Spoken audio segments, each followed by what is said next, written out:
"We don't need you here," the CEO's nephew smirked, firing me despite my 90% equity. At the next company all hands, his mic suddenly cut out.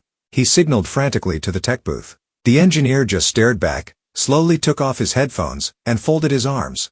"You're not a good cultural fit anymore," he said, adjusting his little friendship bracelet like he'd just solved world peace. That was the line. That was the moment. 5 years of bloodshot mornings, 3 a.m. database rebuilds, and a startup built from ramen fumes and Red Bull died in a whimper.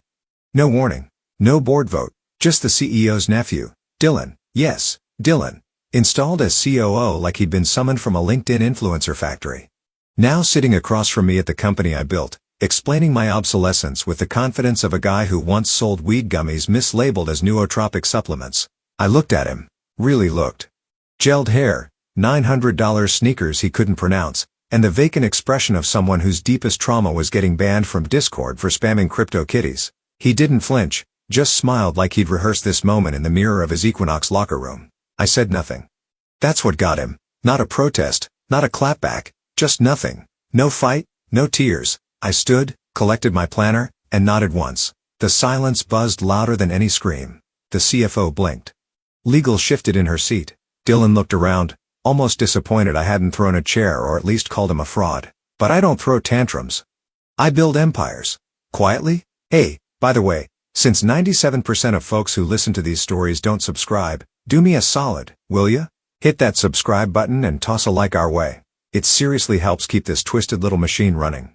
Think of it as fueling the next revenge plot. Appreciate you. Back in the office, the farewell Slack was already drafted for me by HR, who used the word mutually. As in, after a mutually agreed transition.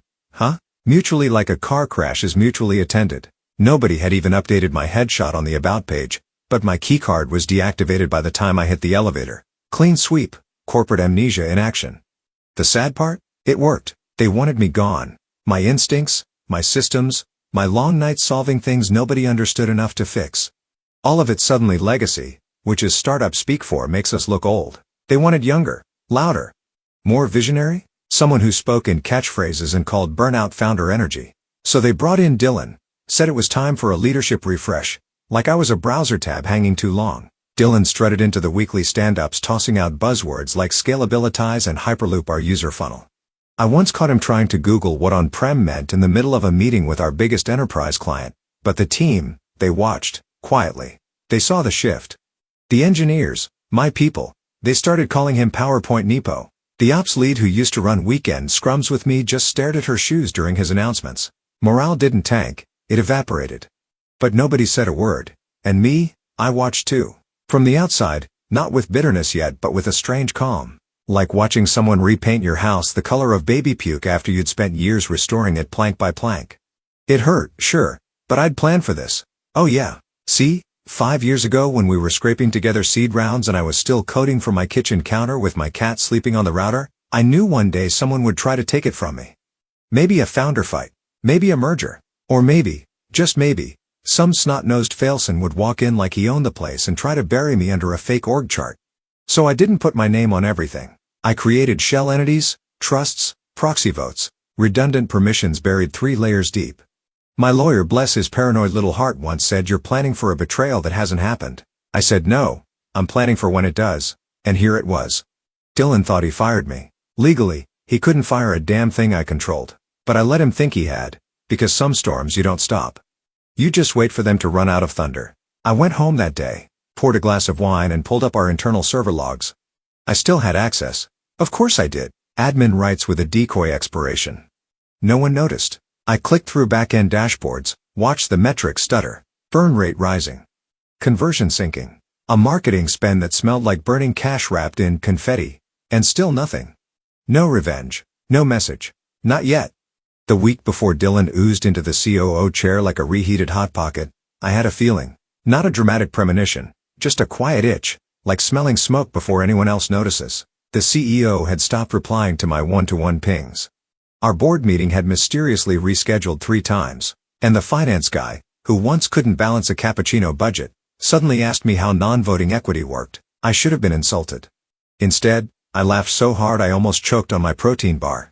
Because 5 years ago, while the rest of the team argued over whether to use Slack or Discord, I was on the phone with a man named Curtis L. Bentham-esque, a probate and trust attorney with the charisma of a DMV printer and the strategic mind of a Bond villain. Curtis didn't ask why I wanted my shares hidden behind a Delaware holding company owned by a Wyoming trust governed by a second trust in Nevada.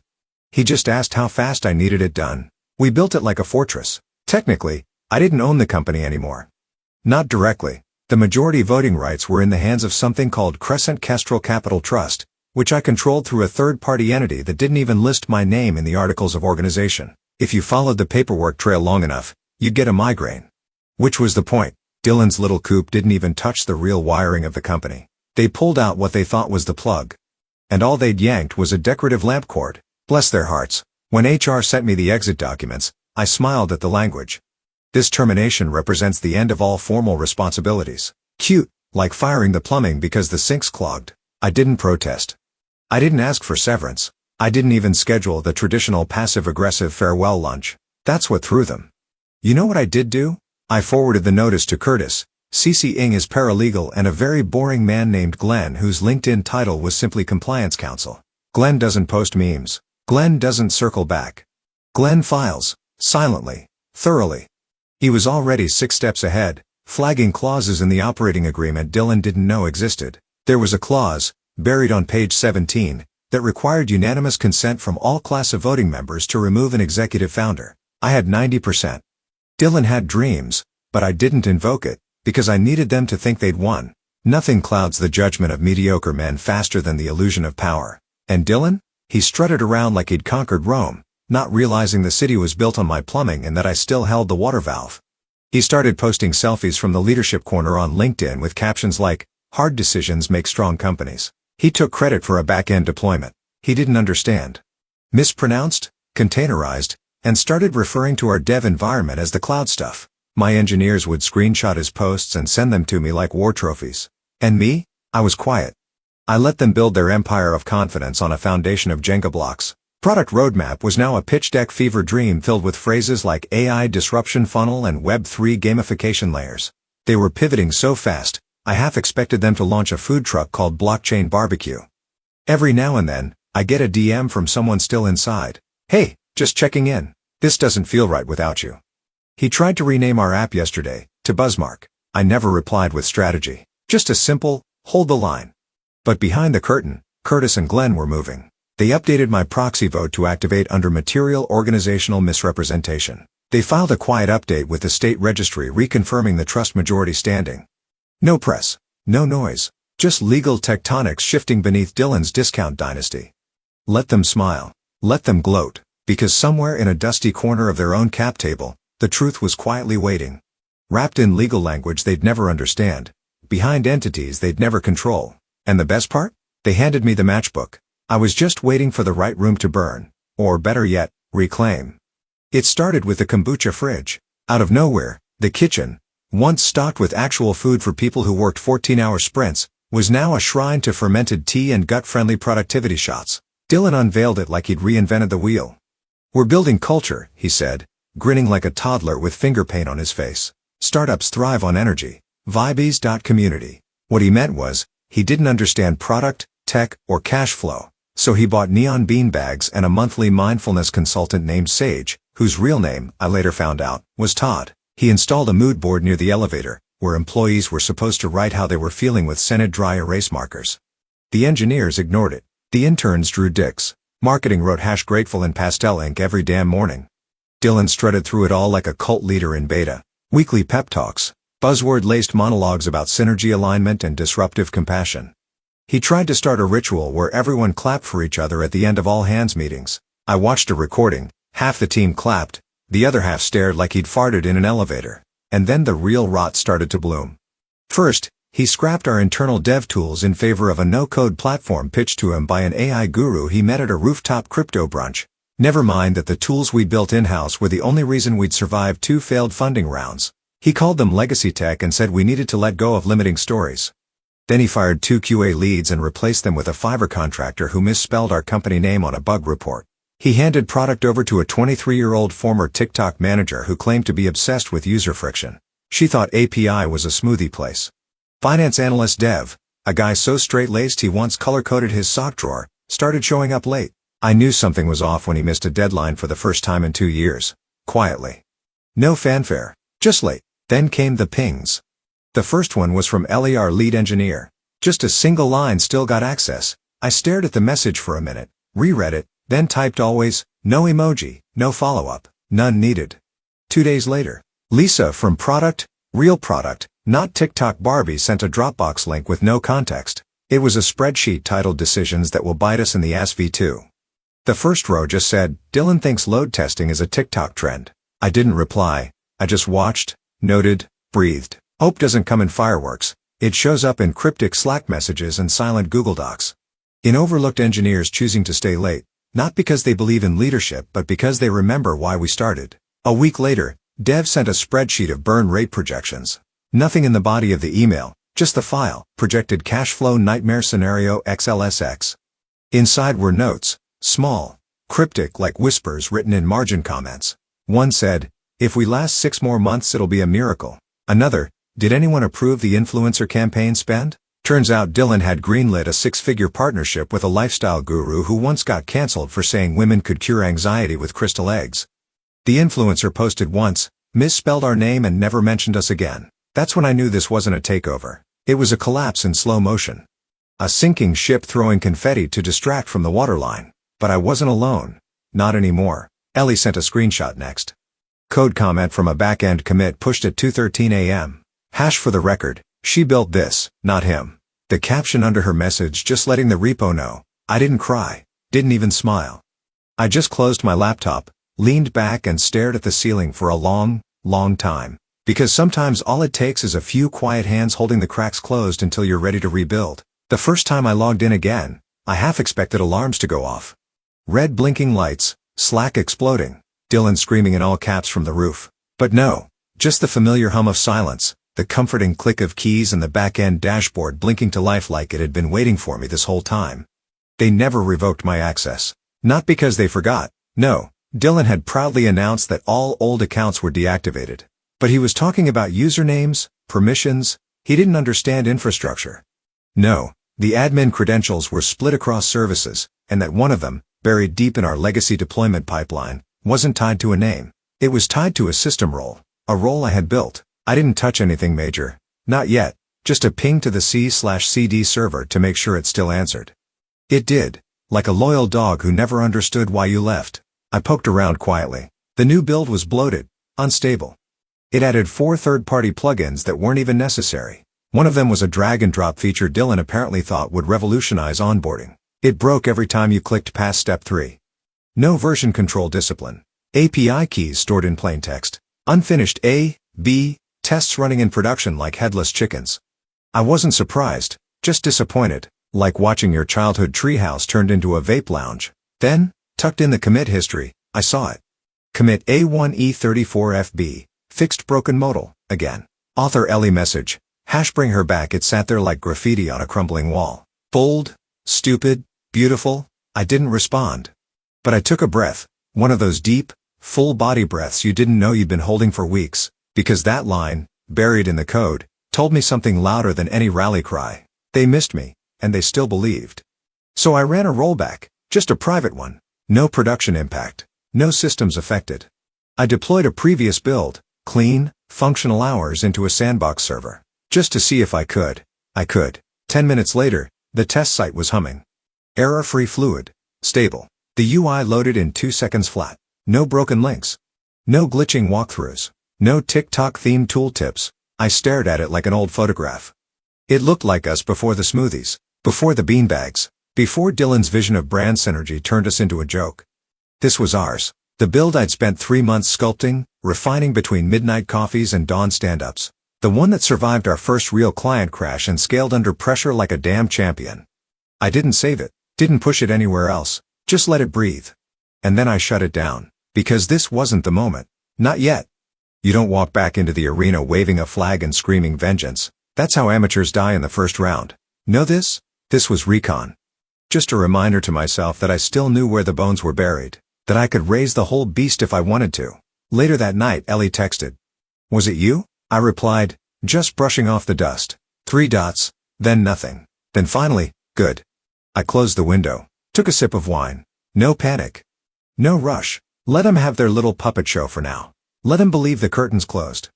They didn't know the ghost in their machine had just stretched her fingers. Dylan called it the Phoenix plan. As in, burn everything to the ground and hope something sexy rises from the ashes. He announced it via a Slack voice note, which, by the way, should be classified as a workplace violation, at 11:47 p.m. on a Sunday. He'd been marinating in innovation all weekend and decided we were pivoting from enterprise workflow tools to, wait for it, creator monetization microservices. Nobody knew what that meant. Least of all Dylan. His exact words were, "We help influencers influence better. We're not a product. We're a vibe architecture." Next day, half the QA team was let go with a bland email and a link to a Career Karma blog post. Devs were told they'd be phased out in favor of an offshore team Dylan found through a guy named Vic on Telegram. The new crew didn't even get onboarding logins for the first 4 days. They pushed one live update that crashed the entire mobile experience. Dylan called it a learning sprint. Ellie forwarded me the commit log with a one-word caption: carnage. Meanwhile, I sat at my kitchen table, surrounded by takeout containers, combing through financial records, because Dylan didn't just have bad ideas. He had expensive bad ideas. And since my access to the finance layer had never been revoked, thank you, multi-factor authentication loopholes, and lazy roll reassignment, I watched in real time as the company hemorrhaged cash like a Vegas groom on his second divorce. Here's what I saw. $74,000 on brand activation with a marketing agency that mostly reposted our tweets, with $118,000 on culture investments, which included the kombucha fridge, a mural of a platypus in sunglasses, and an NFT team spirit badge nobody asked for. $212,000 to the offshore dev team, paid up front, who to this day have never pushed a bug-free build. And my personal favorite, $19,300 on executive optimization coaching for Dylan, which apparently involved him sitting in a salt chamber listening to whale noises while journaling about power dynamics. The burn rate had tripled, revenue was flatlining, churn was creeping up like mold in a flooded basement. And yet Dylan was grinning on Zoom calls, bragging about market resonance and teasing a major announcement at the next all-hands, said we were days away from revolutionizing digital touchpoints. The board, silent, distant, drunk on Series B projections and desperate not to look like they'd bet on the wrong horse. So I made a decision, not revenge, not ego, triaging the patient while the family argues about furniture. I opened a secure channel, spoofed IP, cloaked metadata, used an old signal burner tied to an LLC I once made for a side project. I drafted a packet and sent it to 3 people, the board's lead investor, our primary underwriter, and the CFO's external accounting firm. Inside, month-by-month cash flow burn versus revenue, negative 31% trend, unfiled tax exposure from creative expenses, contracts with influencers who never posted and one who blocked us mid-campaign, screenshots of executive chat logs where Dylan called the QA team dead weight, we can Upwork away, subject line, operational risk summary, internal review, sender name, Audit Rebuild Corp., Internal Integrity Monitor, no signature, no trace. I didn't wait for a reply, but I knew they'd seen it. The CFO's assistant deleted her LinkedIn the next day. The board portal went into scheduled maintenance the following morning. 2 finance team members suddenly locked their Slack profiles, and Dylan, oblivious, scheduled a mandatory all-hands for Friday, called it the big reveal. He sent out a hype reel trailer. Yes, a trailer. With stock footage of lions, rockets launching, and a Kenai instrumental under the tagline, "Rebirth is inevitable." I saved the video, not because it inspired me, but because it would look perfect next to the burn rate graph. We weren't just heading toward a cliff. He had lit the gas-soaked bridge behind us and was throwing sparklers. And me, I wasn't planning a hit. I was prepping a rescue op, for the product, for the people who built it, for the damn soul of the thing. His name was Marcus, but everyone called him Sound Guy Jesus. Long hair, black hoodies year-round, lived on energy drinks and hot Cheetos. He'd been with us since the early demo days when our AV system was just a $60 mic duct taped to a broomstick. I hired him straight out of a community college AV tech program, not because of his resume, but because during his interview he said, "I can make any idiot sound expensive." I said, "We'll be working with founders, that's a requirement." He grew into more than a tech. He became the quiet spine of every product demo, every investor meeting, every major launch. When we couldn't afford a real control booth, he ran the entire /V stream off a battered ThinkPad balanced on 2 crates. He once kept a key client Zoom, running by hot wiring a broken conference room speaker with speaker wire and a chewing gum wrapper. No joke. Then came Dylan. Dylan thought Marcus was too analog, Said we needed media energy and replaced him with an LA-based agency that showed up late to their own onboarding call. But Marcus didn't quit. He got reassigned to facility operations, which meant wiping whiteboards and setting up folding chairs for wellness roundtables. He stayed, silently, observing. So when I reached out, it wasn't a pitch. It was a reckoning. I found his personal email in a shared doc from 2019 labeled "Do Not Delete." I wrote exactly one sentence. "You still believe in what we built?" 5 minutes later his reply came, "When do you need me?" We met in the loading bay behind the old office, like we were planning a heist, not a presentation. He was leaning on a dolly full of extension cords, smoking a clove cigarette like some kind of noir sound guy monk. "You're not here for revenge," he said, not as a question, just fact. "Nope," I said, "just the truth." He nodded, tossed the cigarette and asked, "What do you want to happen?" "I want them to hear the truth, see it, and I want you to decide when the mic cuts." A small grin tugged at his mouth. "Dylan's gonna shit a linen pant." We went over the logistics. Dylan had outsourced the stream to a freelance team who were, quote, brand forward but non-technical. Translation: expensive idiots. Marcus still had access to the broadcast stack. He'd wired the original infrastructure himself and they never fully changed it. All I needed was one moment of silence. One broken mic, one frozen slide, then the handoff. Marcus would cue up the real presentation. Mine, not dramatic, no animation, just ownership structure, facts and filings, and then let the numbers do the talking. He didn't ask for payment. He didn't even ask what was in it for him. He just said, "You saved my ass back when I almost got fired for swearing at a board member. You said, Marcus is the only person in this room who knows how to fix anything that matters. You remember that?" "Yeah," I said, because it was true. We shook on it. No contracts, no NDA, just two people who remembered when this company still meant something. Before the rooftop DJs. Before the vision decks full of lion gifs and dopamine metaphors. Before Dylan tried to build a personality out of 10x quotes and overpriced cologne. Marcus walked away that night, dragging a cart full of cables behind him, humming low to himself. That's when I felt it. Not rage, not bitterness. Vindication. Because leadership isn't about buzzwords or beanbags, it's about who still shows up when you're not in the room. And Marcus, he never left the booth. He just waited for the right cue. Friday, 9:48 a.m. Countdown clock ticked on the company-wide stream. All hands begins in 12 o'clock. Dylan was backstage in what he demanded be called the executive green room, wearing a blazer with no shirt underneath. His hair was freshly gelled into something that looked like it should come with a warning label. He was pacing in slow, theatrical circles, practicing his lines like he was about to launch a cult, not a product. "Today," he whispered, gazing at himself in a handheld mirror, "we birthed the future." Marcus, in the tech booth upstairs, muted the AV channel just to avoid hurling. Meanwhile, I sat at home, coffee gone cold, Wi-Fi hardwired, 4 open windows on a second monitor, each one tracking a different layer of the feed. First login, board member #2, then #4, then the VP of strategy. Then our largest investor, his name glowing like a blinking warning in the attendee and the CFO's calendar showed, joined via iPhone. Then Lisa from product, then Ellie. Then Dev. They were all there, the entire org. He had no idea. In the green room, Dylan was doing push-ups on carpet before a live keynote. He finished with a grunt, clapped, then turned to the camera crew like he expected applause. Marcus deadpanned, 10 minutes. Dylan smirked, unwrapped a protein bar, and winked at a junior comms intern whose soul visibly left her body. Stares. Marcus patched me into the comm line just long enough for me to hear him say, "Signal's good. Trigger ready on your mark." My hands hovered over the notes. Not to read from, just a ritual. The original deck, the old roadmap, metrics I hadn't touched in months. I flipped through them like you flip through a yearbook before a funeral. My heart wasn't pounding. It was drumming. Like a warning. Like a countdown. Every second a step closer. 9:58 Dylan took the stage. Lights dimmed. Executive announcement flashed across every employee's screen. He strutted out like a game show host about to give away jet skis. I watched his face light up as the camera rolled. He waved, blew a kiss. Actually blew a kiss. Marcus's finger hovered over the trigger. 3. He whispered. 2. I took a breath, because when the silence hits, it has to land like thunder.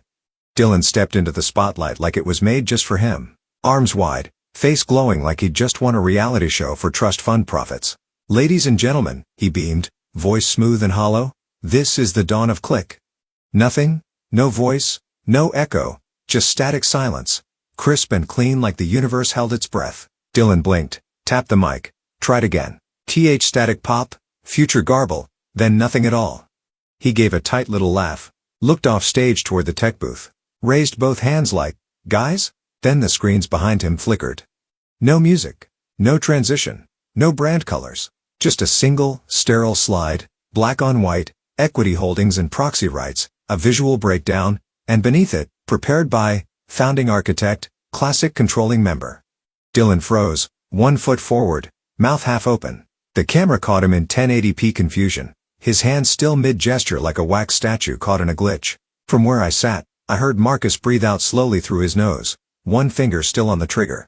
In homes, offices, and WeWork booths across 4 time zones, people leaned in. Slack channels stopped pinging. A developer in Berlin paused his C pipeline. The boardroom stream went eerily still, and then the second slide loaded. A chart? Simple, clear. Ownership stakes by controlling entity. Crescent Kestrel Capital Trust, 90%. Dylan's shell company, 0.4%. The LLC that funded Dylan's media wing? Not listed. A gasp rolled through the company feed like a low wind, quiet, scattered reel. Then came the timeline. Voting proxy structure established, March 2019. Contingency clause activation, June 2023. Last voting amendment, 4 weeks ago. Screenshots of board filings, digital signatures, legal memos, time-stamped and authenticated. Slide after slide, perfectly sequenced, not flashy, not angry, just truth, clinical, surgical, indisputable. Dylan backed away from the screen like it was radioactive. He turned to the tech booth, panic blooming across his face like a rash. Marcus sat with his arms crossed, stone-faced, headphones off. He didn't even blink. "Cut the deck," Dylan snapped. "Cut the deck." Nothing. He turned back to the audience, who couldn't hear him, mouthing something about unauthorized access and legal team and internal review. But the live stream was already rolling through the final slides. One read simply, "Your leadership was never ratified. Your authority was never real." Then came the capstone. A full company org chart with me at the top. Title, founder, operational controller, executive chair, active. The silence became something solid. Tangible. The kind you feel between your ribs. And there I was, finally. On screen, live camera. I hadn't spoken a word yet, didn't need to. The truth had done the talking. I sat still, hands folded, expression calm because this wasn't about burning Dylan to the ground.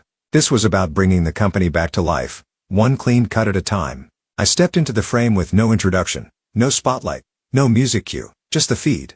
Still running, still live in me. The first thing I did was nothing. No big reveal.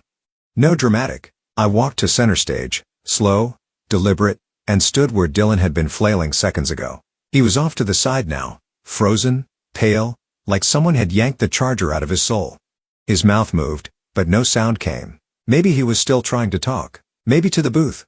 Maybe to the universe. I didn't look at him. The room, the real room, sat stunned. Remote attendees sat upright. Board members leaned in. Screen showed my name, my title. I control my silence. I let the last slide linger behind me. Operational control transferred, effective immediately. No color, no logo, just black and white, like the truth tends to be. Then finally I spoke. Calm. "You said you didn't need me." Pause. "I agree. You need someone better." No one moved. Not even Marcus. I scanned the room, then looked directly into the camera, the boardroom feed, the investor call. Livestream beamed to every Slack login in the company. "This evening," I said, "there will be a formal board vote to restructure current executive leadership per Clause 12.3c of the original charter."